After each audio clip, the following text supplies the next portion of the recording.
Take a blank walnut cutting board that costs $8 wholesale.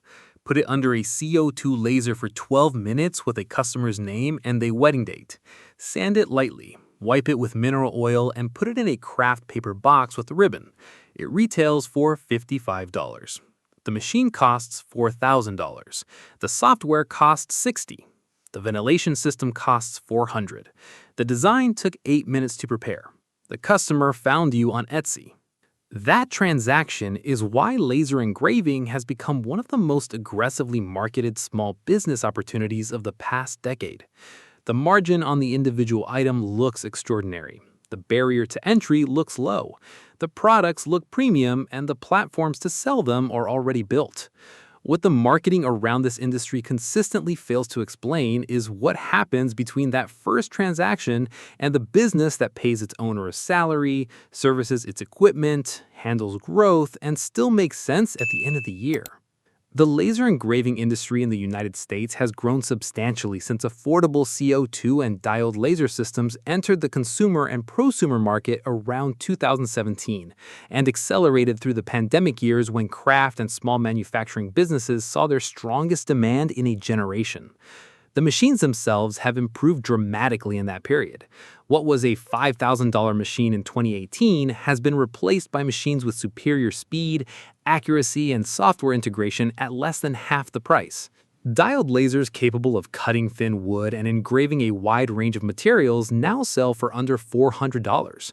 That price drop created a wave of new entrants into the market and, in doing so, changed the competitive landscape in ways that anyone entering today needs to understand before they spend a dollar on equipment.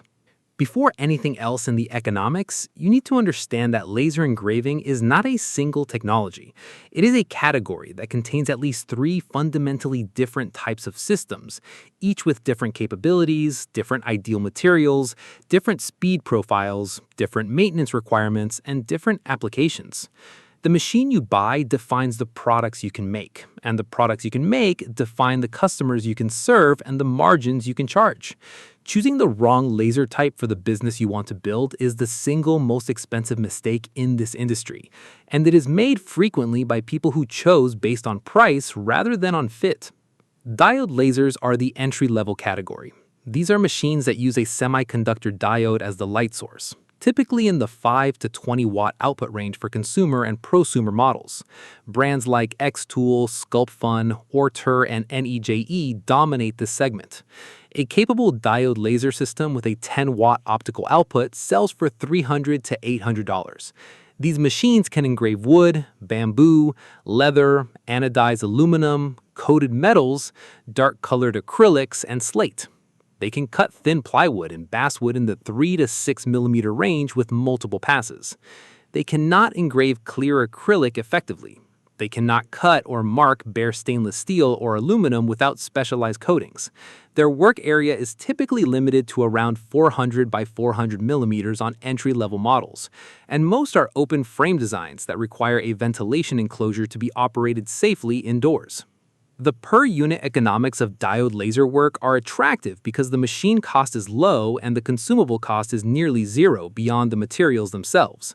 But the ceiling on what these machines can produce limits the product range significantly.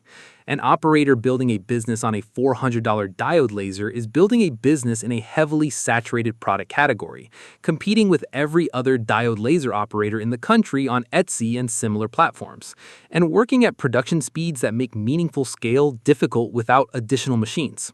CO2 lasers represent the middle tier and are the most common choice for small commercial laser engraving operations.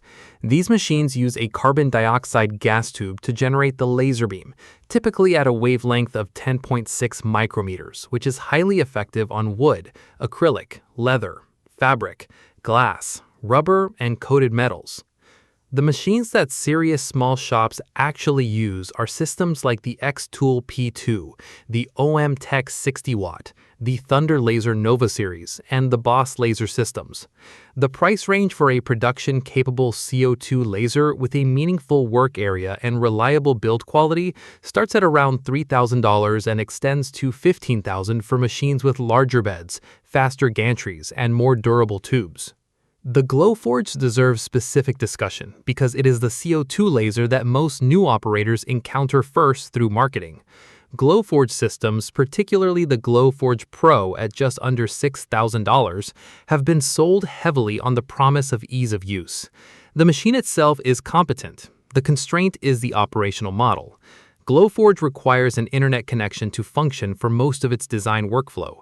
The software is cloud-dependent. The design library is a paid subscription called Glowforge Premium at around $15 per month, and the bed dimensions at 12 by 20 inches are smaller than most competing machines at similar price points. Operators who outgrow the Glowforge's design constraints or who need to work offline frequently find themselves needing to move to a different machine rather than simply upgrading. For a first exploratory machine at a hobbyist level, the Glowforge is functional. For building a commercial operation with real production requirements, the constraints compound quickly. Fiber lasers are the third category and the one with the highest ceiling for specific applications.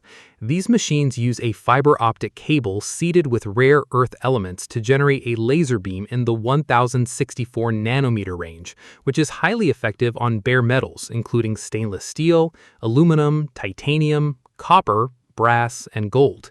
A desktop fiber laser with a galvanometer scanning head can mark a stainless steel ring in 30 seconds, engrave a serial number on an aerospace component in under a minute, and decorate a firearm with precision detail that no other technology can match at comparable cost.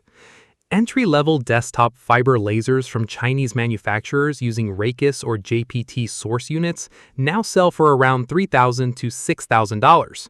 Higher-end systems from manufacturers like JPT with MOPA technology, which allows much finer control over pulse parameters and is essential for working on certain metals and for color marking stainless steel, start at around $5,000 to $8,000.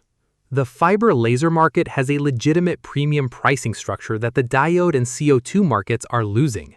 Custom engraved metal gifts, jewelry personalization, gun customization, industrial parts marking, and medical device engraving all carry margins that the wood and acrylic product market cannot match. A custom engraved stainless steel tumbler marked with a corporate logo on a fiber laser takes 45 seconds of machine time and generates a per unit margin that a wood cutting board operation would need 15 minutes of machine time to approach. The operators who have built genuinely profitable laser engraving businesses in the last 5 years disproportionately own fiber lasers, often alongside a CO2 machine, and serve industrial, corporate, and specialty trade customers rather than competing in the consumer gift market. The consumable cost structure in laser engraving is more favorable than in most other small manufacturing businesses, and this is one of the genuine economic advantages of the industry. There is no ink, there is no tooling that wears out on a per-job basis. The laser itself is the cutting and marking tool, and it degrades over thousands of hours rather than per unit. CO2 laser tubes have a rated lifespan of around 2,000 hours for the glass tubes in Chinese machines, and longer for RF-excited metal tubes used in higher-end systems. A glass tube replacement for a standard 60-watt Chinese CO2 laser machine costs between $100 and $250 depending on the source. A machine running 6 hours of productive cutting per day would reach tube replacement territory in roughly 300 working days, which represents less than $1 per day in tube depreciation at moderate prices. The focal lens is another consumable that requires periodic replacement. Laser lenses get coated with smoke residue and oxidation from the cutting process. A contaminated lens reduces cutting power, increases processing time, and produces lower quality results. Lens cleaning is a daily or per-session maintenance task. Lens replacement is necessary when cleaning no longer fully restores performance, typically every few months in a production environment. Replacement lenses for common CO2 machines cost between $20 and $80 each, depending on quality. Ventilation is where the hidden capital costs begin and where many operators create serious problems by cutting corners. Laser cutting and engraving of any organic material, including wood, leather, acrylic, and fabric, produces smoke, particulates, and chemical off-gassing. Cutting or engraving PVC or vinyl-containing materials produces chlorine gas, which is genuinely dangerous. The laser itself will continue to function in an unventilated environment. The operator will not be able to safely occupy the same space. A proper ventilation setup for a diode laser in a garage requires at minimum a 4-inch inline fan ducted to the exterior and a filtered enclosure around the machine, which costs $200 to $400 to build or buy properly. A CO2 laser in a commercial space requires a properly sized exhaust fan system capable of handling the smoke volume the machine produces at full output, plus an air filtration unit for recirculated air if the space does not have direct exterior duct access. Laser air assist, which is a separate component from ventilation, directs a stream of compressed air at the cutting point to clear smoke and debris during the cut, dramatically improving cut quality and reducing the risk of flare-up ignition. A small air compressor suitable for laser air assist costs $150 to $300, and it is not optional for anyone doing serious production cutting. Serious fire risk in laser cutting is real and not theoretical. Open-frame laser cutters in particular have caused fires in workshops and garages. A machine that is cutting through a piece of wood is exposing ignited material to the laser beam, and without proper air assist and operator attention, flare-ups occur. Commercial CO2 machines from reputable manufacturers include interlocks, door sensors, and fire detection provisions. Entry-level machines typically do not. The software ecosystem for laser engraving has consolidated significantly around Lightburn, which is the dominant production software for controlling both diode and CO2 laser machines. Lightburn costs $60 for a perpetual license on gantry-based machines and $80 for Galvo machines, and is considered outstanding value relative to its capability. The software handles design, nesting, machine control, camera registration for work positioning, and material settings management. Learning Lightburn to a competent production level takes most operators between 2 and 6 weeks of regular use. Designing within Lightburn requires either importing vector files from external design software or building simple designs within its limited native tools. Operators who want to offer custom design work need either Adobe Illustrator, CorelDRAW, or a compatible vector design tool, which adds annual subscription costs or a one-time purchase. The Etsy problem is the central economic reality of the laser engraving market in 2024, and it is the thing that most business opportunity content around this industry actively avoids discussing in depth. Etsy has between 90 and 120,000 active listings for laser-engraved wooden items at any given time. Categories that were once profitable for early adopters, custom cutting boards, personalized keychains, wooden ornaments, wedding favors, slate coasters, have all experienced dramatic price compression over the last 4 years, as the combination of increased competition from domestic sellers and cheaper finished goods from international suppliers drove margins to levels that are difficult to sustain without very high volume. A custom engraved cutting board on Etsy in 2020 could reliably sell for $50 to $65. The same product in 2024 faces competition from sellers at $35 to $45 in the same quality tier, and from Chinese-sourced products at $20 to $25 that the buyer sometimes cannot visually distinguish from a domestically made item before purchase. The operator selling at $45 on a product that costs $8 in materials plus 12 minutes of machine time, plus Etsy fees of roughly 10 to 12%, plus payment processing, plus packaging, is making a margin that requires honest accounting to evaluate. Etsy transaction fees alone run 6.5% of the sales price. Add payment processing at around 3%, a listing fee of 20 cents per item, and the occasional off-site ad fees that Etsy charges automatically to high-volume sellers, and the platform takes between 10 and 15 cents of every dollar before materials, machine time, and the seller's own labor enter the calculation. The sellers who are building sustainable Etsy businesses in laser engraving today are not selling generic personalized cutting boards. They are selling in specific niches where the personalization or design complexity creates enough product differentiation that the customer is not price shopping against 30 other listings. Pet memorial items, highly detailed map engravings of specific locations, custom game pieces and accessories, personalized items for specific professional communities, and products with enough design specificity that the buyer cannot easily find a price-equivalent alternative from a different seller represent the categories where Etsy laser businesses can still earn real margins. The local business-to-business market is where the economics of laser engraving become genuinely compelling and where the most consistently profitable operators in the space tend to focus the majority of their revenue. Corporate gift programs, employee recognition awards, trophies and plaques, branded merchandise for restaurants and hospitality businesses, interior signage for retail and office environments, and custom items for the real estate, legal, medical, and financial industries all represent customer categories that are willing to pay prices that reflect the production cost of the item plus a reasonable professional margin. A law firm ordering 60 retirement plaques for a partner class reunion is a very different sales interaction than an Etsy customer shopping on price for a cutting board. The law firm has a budget, has a time requirement, has a design expectation, and is comparing the laser engraving business to a trophy shop or a promotional products distributor.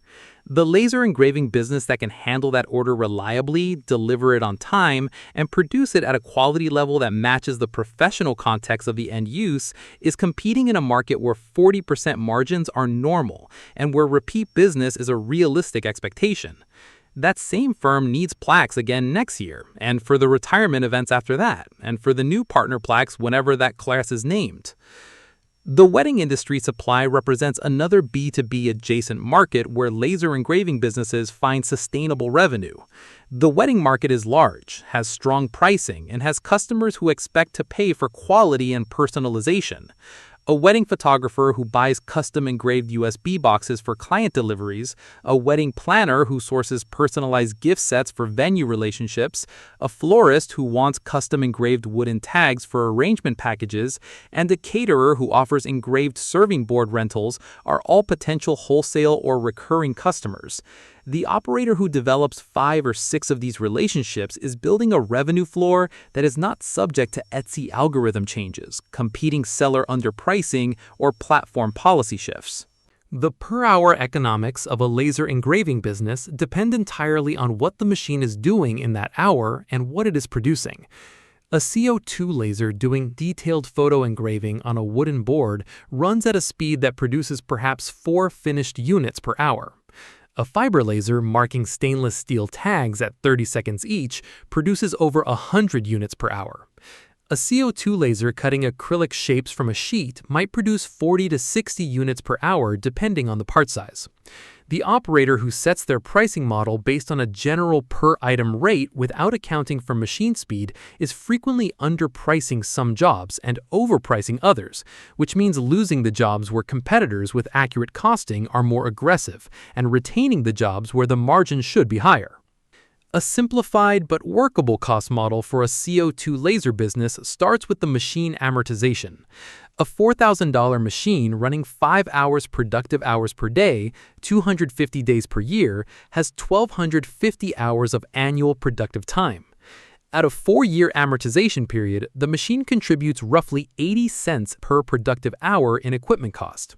Add consumables, including lens cleaning supplies, tube depreciation, and replacement parts at a realistic estimate of $200 per year, which adds 16 cents per hour. The total machine operating cost is approximately $1 per productive hour, which is one of the most favorable equipment cost structures in any manufacturing context. The operator's time is the real cost.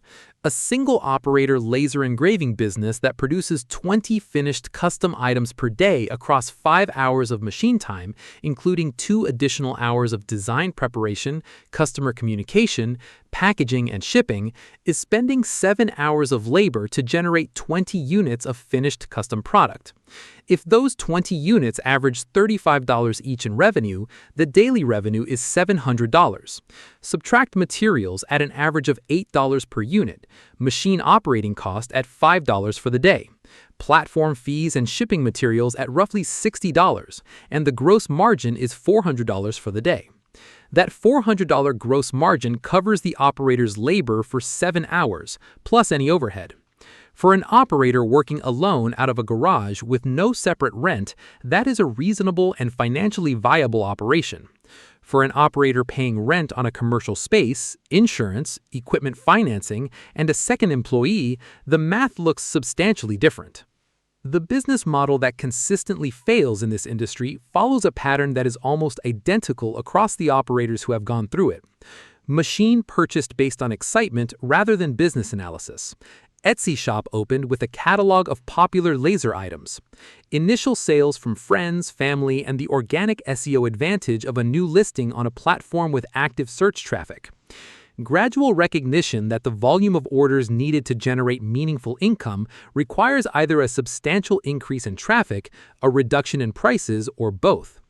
Price reduction to match competitors while maintaining quality. The realization that at reduced prices, the margin per item barely compensates the time spent on the order. A search for higher margin products that runs into the same competitive dynamics at a different price point. Machines sitting progressively more idle as enthusiasm for the volume of low-margin work required to make the math work fades. The operators who avoid that pattern share a set of characteristics. They identified a specific customer segment before buying equipment and chose the machine type that served that segment rather than the machine type that was cheapest. They built at least one local business relationship before they opened an online store, which gave them a revenue base that was not dependent on platform traffic. They priced their work by calculating their actual costs, including their own labor at a real hourly rate, rather than by matching competitor prices and hoping the margin would cover costs. And they treated equipment as a capital investment in a specific business plan, rather than as a purchase that would generate income automatically by virtue of existing. The laser engraving market is genuinely large. The personalized gift industry in the United States alone exceeds $30 billion annually, and laser engraving is one of the few technologies that allows a single operator with accessible capital investment to participate competitively in that market. The corporate awards and recognition market is multi-billion. The custom industrial marking market is significant and largely untouched by small operators who focus on consumer products. The opportunity exists. What separates the operators who build real businesses from the ones who accumulate machines and mounting regret is almost never the quality of the engraving. It is the quality of the thinking that happened before the machine was ever turned on.